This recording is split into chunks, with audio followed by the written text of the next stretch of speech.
এই সম্পর্কে উনি উপস্থিতি সময় যেহেতু অতি কম একেবারে, আমি আগে থাকতে আমরা ভয়ে ছিলাম যে শেষ করা যাবে না পয়েন্টগুলো। আমি শুধু পয়েন্টগুলো মেইন পয়েন্টগুলো বলে দিচ্ছি, কিন্তু মশালাগুলো খুব জরুরি মশলা। সুন্নতের আগে রোজার ফরজ জানা দরকার। রোকন দুটি ভিত্তি ফরজের ঊর্ধ্বের, এই দুটির কাজের একটি কাজ না হলে রোজা হবে না। প্রথমটি হলো রমজান মাসের রোজার জন্য শর্ত হলো রাত্রি থেকে নিয়ত করতে হবে। মহানবী সাল্লাল্লাহু আলাইহি ওয়াসাল্লাম বলেন যে রাত্রি থেকে নিয়ত না করলে তার কোনো রোজাই নাই।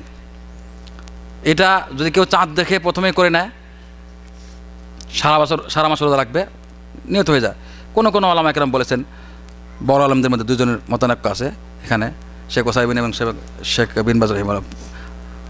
অন্য আলামা আরেকজন বলছেন যে না, প্রত্যেক রাত্রিতে আলাদা করতে হবে।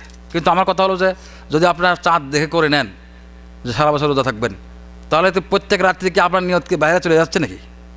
হ্যাঁ, মিন্না আসছে না, কালকে থাকবো কিনা ডাউট আসছে, তো আপনার নিয়ত তো বের হয়নি, ভিতরে ঢুকে আছে। সেরি খাচ্ছেন না, সেরি খাওয়া নিয়ত করছেন না, তার মানে ওইটাকে তাকিদ হচ্ছে, আরও গুরুত্ব বাড়ানোর জন্য হচ্ছে যে কালকে রোজা অবশ্যই থাকবেন। তবে ওই ব্যক্তি যার মনে ডাউট রয়েছে, সে প্রত্যেক মাসের রমজান মাসে প্রত্যেক রোজা মানে 30টি রোজা করা বা 29টি রোজা করে সারা মাস রোজা করে অভ্যাস তো না, মাঝে মাঝে ছেড়ে দেওয়ার অভ্যাস রয়ে গেছে, তার ভিতরে ডাউট রয়ে গেছে, ওই ব্যক্তির জন্য প্রত্যেক রাত্রি ঠিক করা যে আগামীকাল থাকবে কিনা, ফজরের আজানের আগে বা সূর্য থেকে আগে ঠিক করা জরুরি। যদি ঘুমিয়ে যায় ঠিক আছে, পরে দেখি, ঘন্টাখানেক পরে চিন্তা ভাবনা করি, ঘুমিয়ে গেছে, আজান হয়ে গেছে, বলে ঠিক আছে রোজা রেখে দিলাম, রোজা হবে না। আর নিয়তের স্থান হলো, শেখে বলেছেন বোধহয় সম্ভবত, নিয়ত মানে সংকল্প, ইচ্ছা মুখে করা হয় না, অন্তরে করা হয়। মুখের কাজ পড়া, অঙ্গ প্রত্যঙ্গের কাজ হলো রুকু সিজদা ইত্যাদি, আর অন্তরের কাজ হলো সংকল্প করা। তো সংকল্প মুখে করা হয় না, অন্তরে করে। একজন ফোরম্যান, এই কালকে রোজা থাকবি সবাই, আমিও থাকবো নি, এটা আপনাকে হুকুম দিয়ে দিল ফোরম্যান। হয়তো সৌদি মালিক হয়তো বলছে এই প্রত্যেকের রোজা থাকে বলে দিস ফোরম্যানকে। ফোরম্যান বলে এই থাকবে কালকে রোজা, সবাই কালকে থেকে সবাই রোজা, রমজান আসতেছে, খবরদার রোজা ভাঙবি না, মালিকের হুকুম।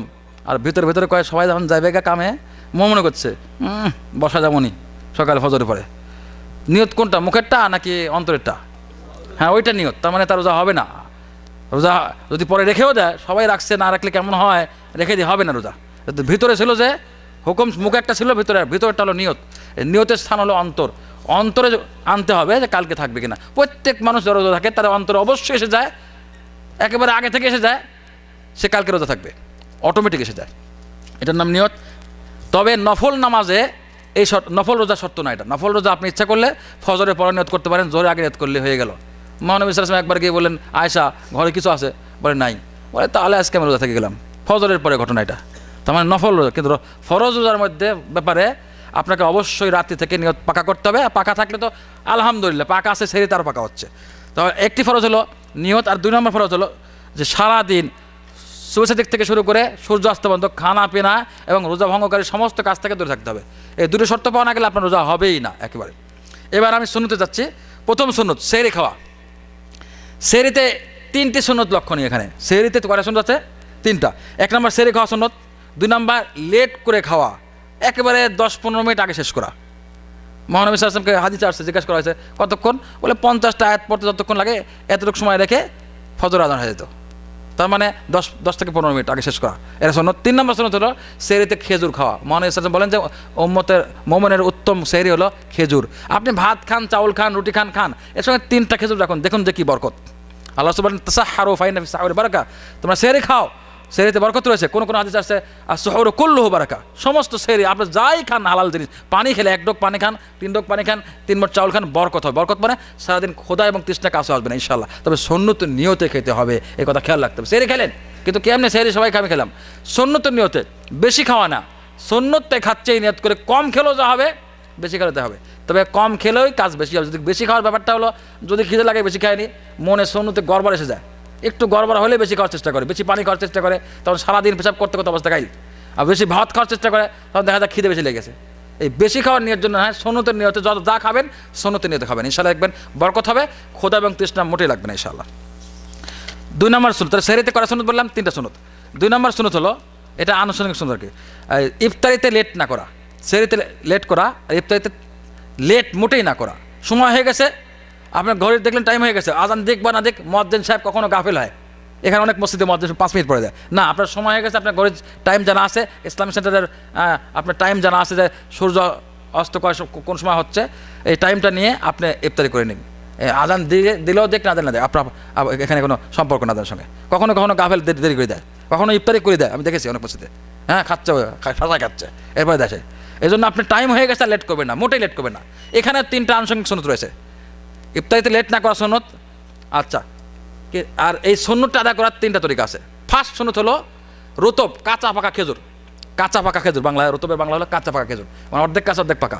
এই খেজুর দিয়ে ইফতারি করবেন। আর ওটা না পেলে সাধারণ খেজুর দিয়ে ইফতারি শুরু করবেন। শুরু করা যায়, শুরু করতে সাধারণ খেজুর দিয়ে ইফতারি শুরু করুন। 3 নম্বর, তা না পেলে পানি দিয়ে 3 মুষ্টি পানি, 3 ঢোক পানি দিয়ে অথবা শরবত জাতীয় যা থাকে তা দিয়ে আপনি ইফতারি করুন। এরপর আপনি অন্য জিনিস পান করুন। পানিও বলেছি আমি, পানি বলি না, যদি হাদিস আছে পানি, কেননা পানি আর শরবত একই জিনিস। শরবত থাকলে শরবত, পানি থাকলে পানি, শুরু করুন এটা দিয়ে। তবে এটা দিয়ে শুরু করবেন সুন্নত, এরপর আপনি অন্য জিনিস খান। প্রথমে রতব, এরপরে সাধারণ খেজুর, এরপরে না পেলে পানি। জি, এই আনুষঙ্গিক সুন্নত। এরপরে সুন্নত হলো 3 নম্বর হলো 7 নম্বর হিসাব করতে গেলে, তাই না? 7 নম্বর হলো রোজা অবস্থা বেশি বেশি দোয়া করা। দোয়া করা মানে দোয়া করা মঙ্গলের জন্য, আপনার মঙ্গল, আপনার পরিবারের মঙ্গল, ছেলে পেলে, স্ত্রী সন্তান, উম্মতের, সমাজ, জাতি, সবার, দেশের সবার জন্য দোয়া করুন।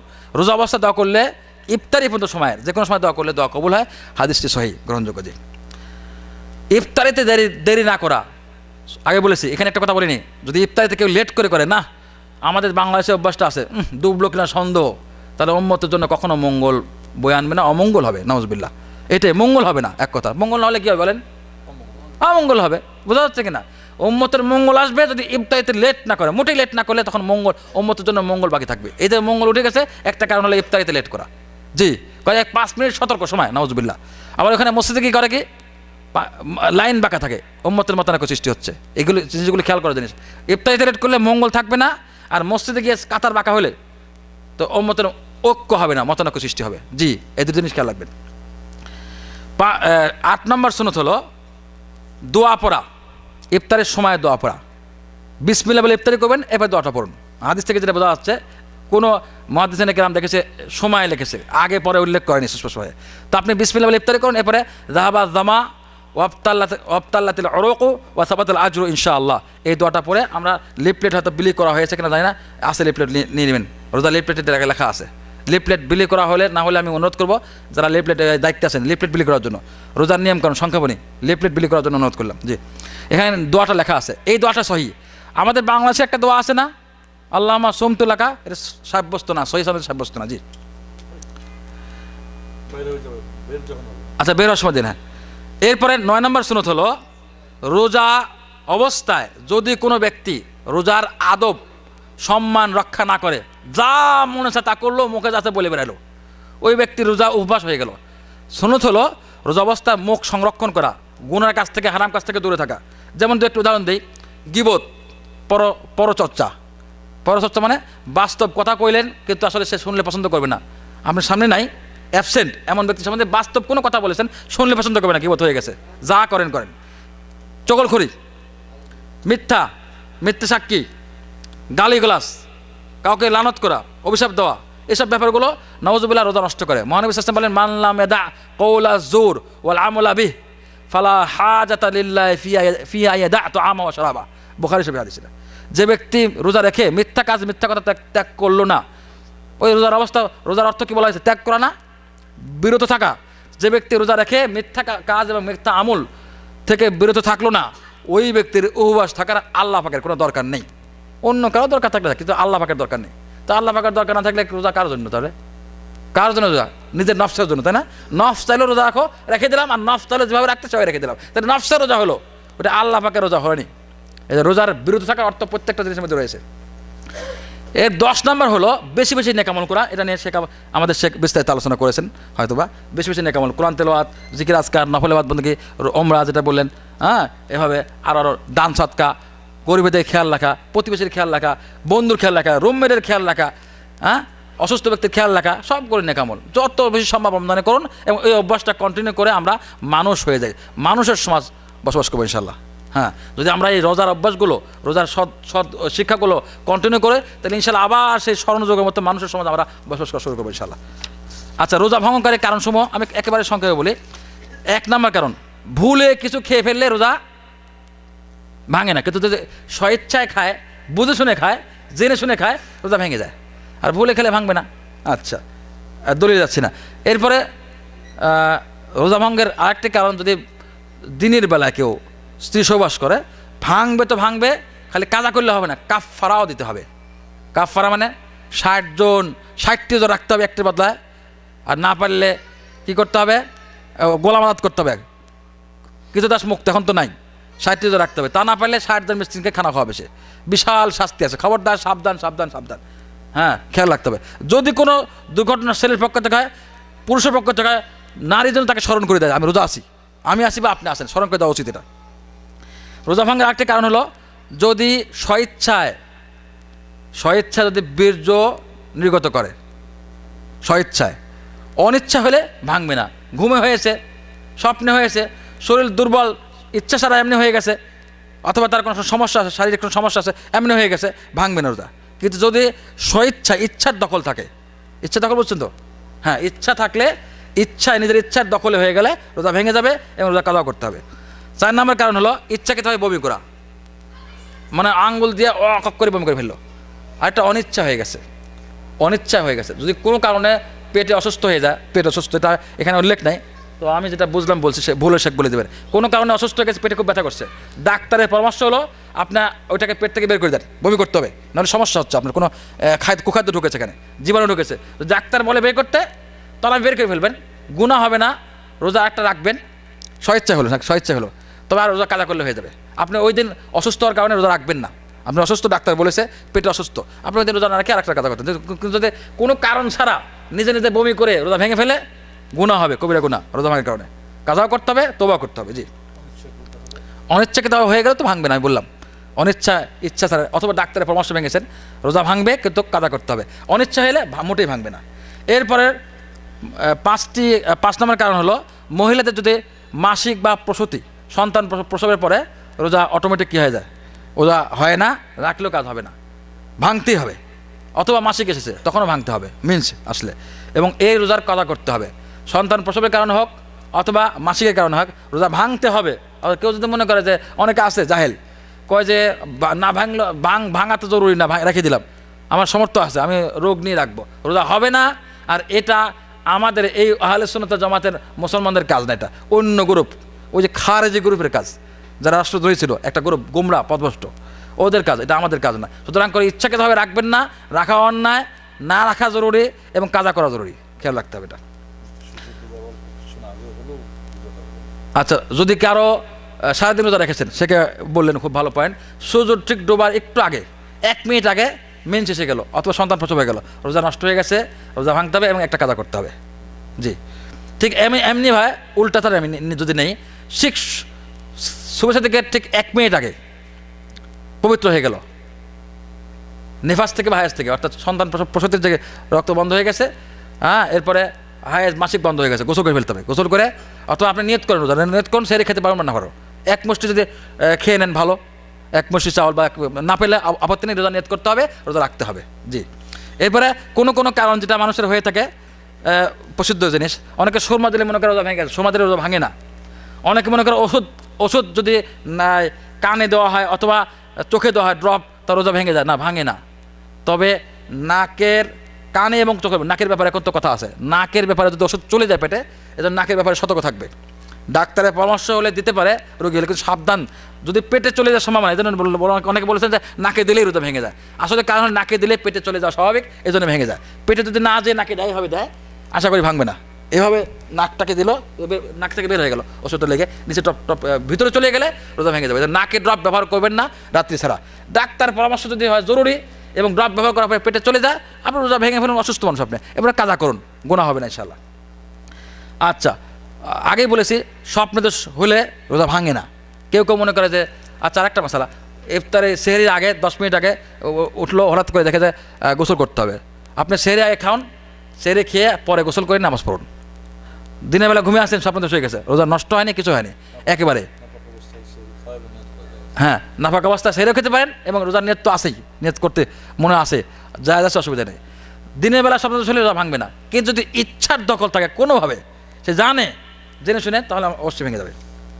সুরমা ব্যবহার করা, অনেকে চোখে সুরমা দেয় না, সুরমা দিলে চোখের মধ্যে সুরমা দিচ্ছে, চোখের মধ্যে গেলে গেলে রোজা ভাঙে গেলে না, ভাঙে না ভাই। সুরমা তো অনেক শক্ত জিনিস, চোখের মধ্যে পানি দিচ্ছি না আমরা অজু করতে গিয়ে, তো পানি দিলাম এত নরম জিনিস, রোজা ভাঙলো না, ওটা ভাঙবে কেন?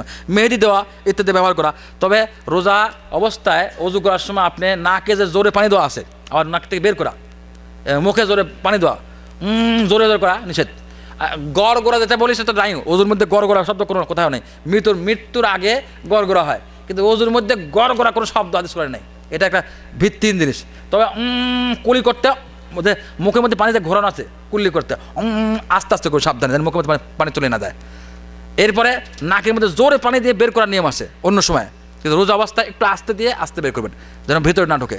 সাবধান থাকার পরেও যদি অনিচ্ছায় পানি চলে যায় রোজা ভাঙবে না, এটাই সহিহ ফতোয়া।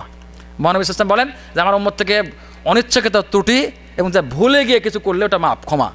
এই জন্য ভুলে খেলেও ভাঙে না, আর ভুলে অনিচ্ছাকৃতভাবে পানি চলে গেল রোজা ভাঙে না। এরপরে সুই অর্থাৎ ইঞ্জেকশন ব্যবহার করা, অসুস্থ হয়ে গেছেন, ইঞ্জেকশন ব্যবহার করছেন, ইঞ্জেকশনের দ্বারা রোজা ভাঙবে না। তবে যদি ভিটামিন ইঞ্জেকশন কেউ ব্যবহার করে, ডাক্তারের পরামর্শ ছাড়া, শক্তি কমে গেছে একটা ভিটামিন দাও, তাহলে ইঞ্জেকশন ব্যবহার করলেও রোজা ভেঙে যাবে।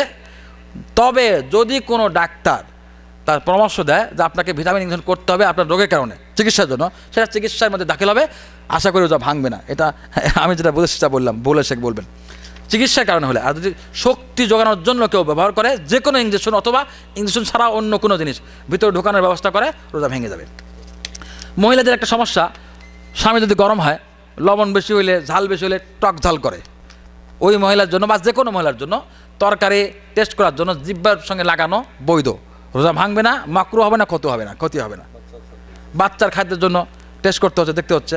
আচ্ছা, অনেক সময় রোজা গরমকালে হয়, যেমন এখন গরমকালে, তো মানুষ করে কি রোজার একটু শান্তি পাওয়ার জন্য মোকাইফ দিয়ে এসি ব্যবহার করে, বারবার 3বার 4বার 5বার গোসল করে ঠান্ডা পানি দিয়ে, হ্যাঁ, অথবা ভিজে গামছা গলায় বা গায়ে জড়া রাখে, কাপড় চোপড় খুলে, কোনো আপত্তি নেই, কোনো ক্ষতি নেই, রোজার কোনো ক্ষতি হবে না, মাকরুও না।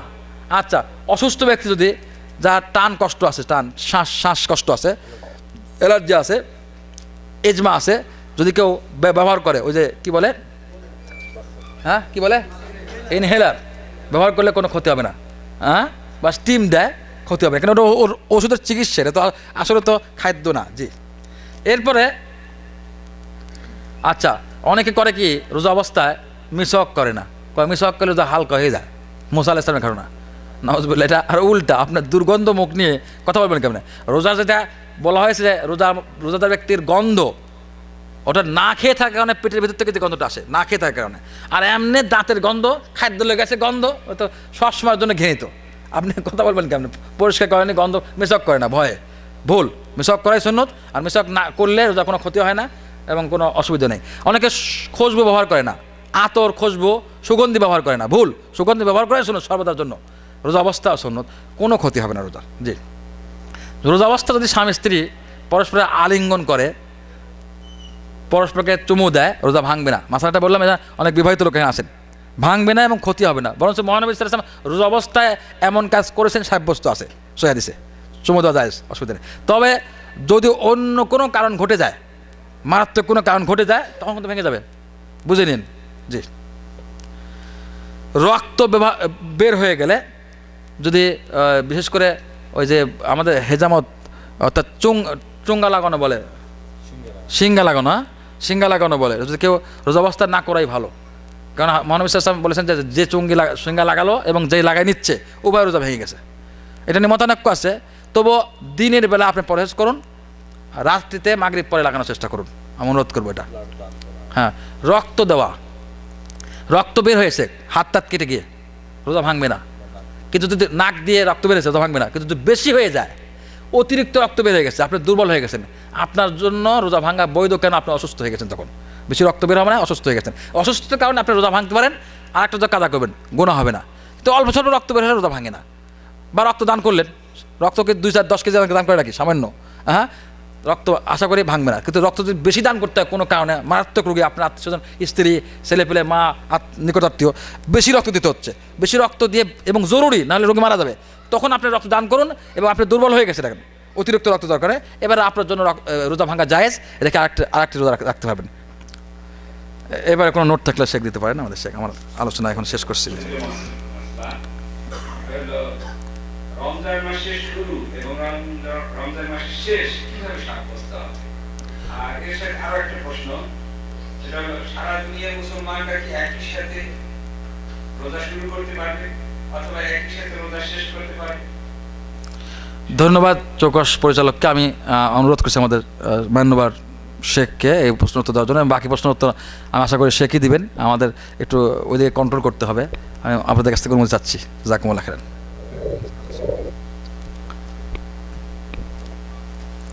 রোজার মাস বা রমজান মাস শুরু হলো কিনা এটা জানার তিনটা পদ্ধতি।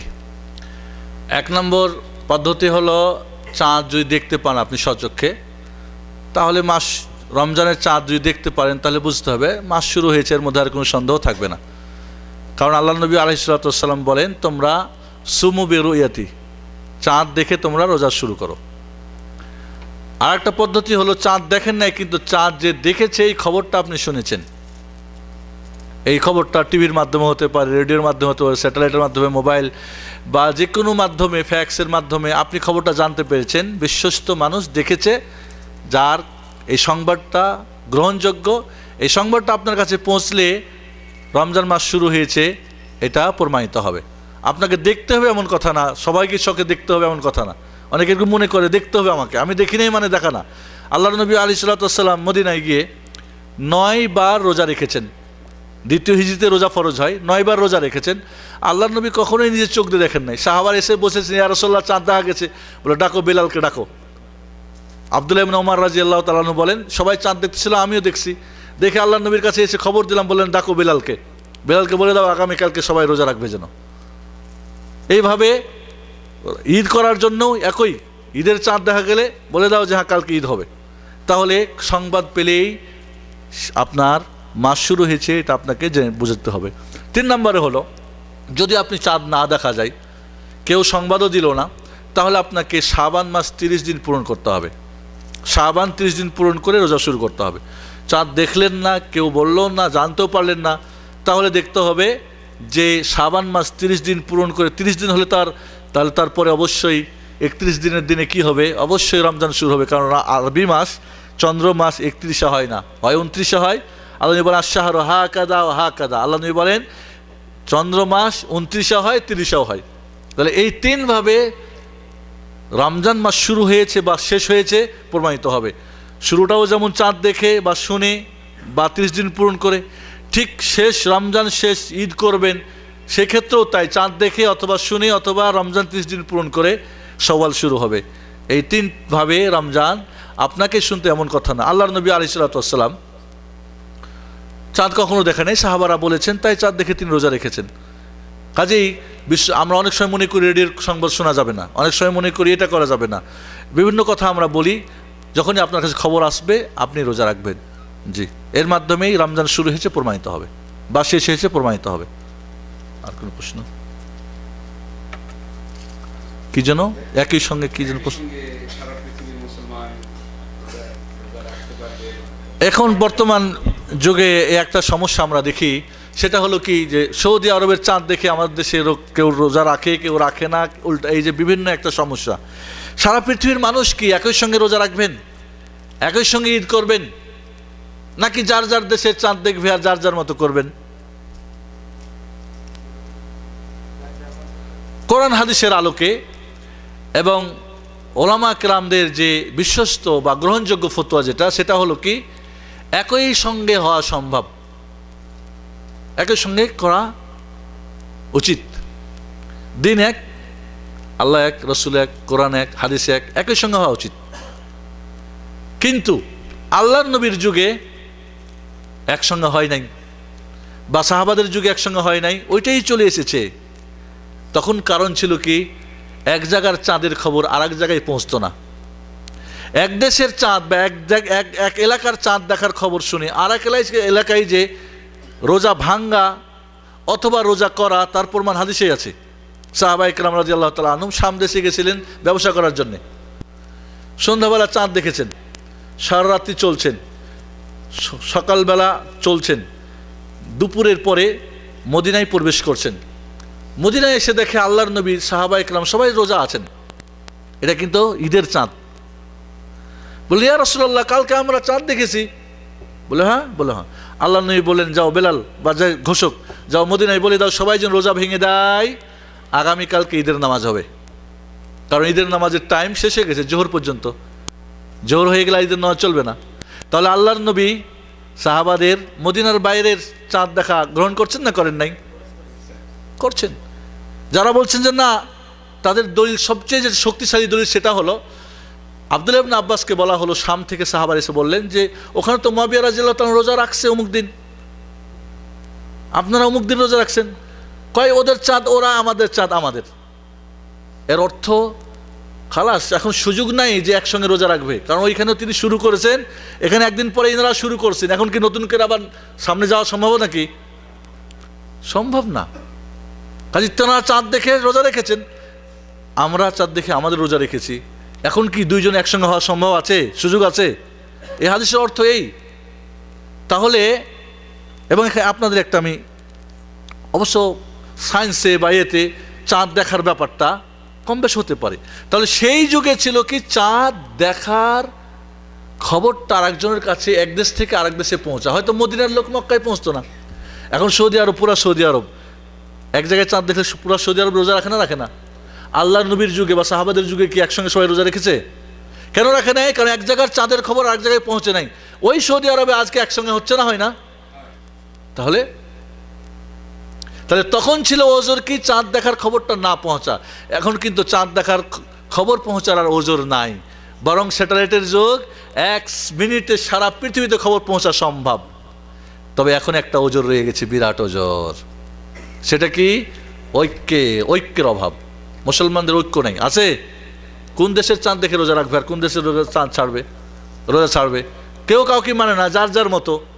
অতএব এই মুহূর্তে মুসলমানরা যদি এখন, যেহেতু চাঁদ দেখার খবর পৌঁছার ওজোর নাই, যদি ঐক্যের ওজোর শেষ হয়ে যায়, মানে সবাই ঐক্য হয়ে যায়, তাহলে সারা পৃথিবীতে একসঙ্গে রোজা রাখা, ঈদ করা সম্ভব।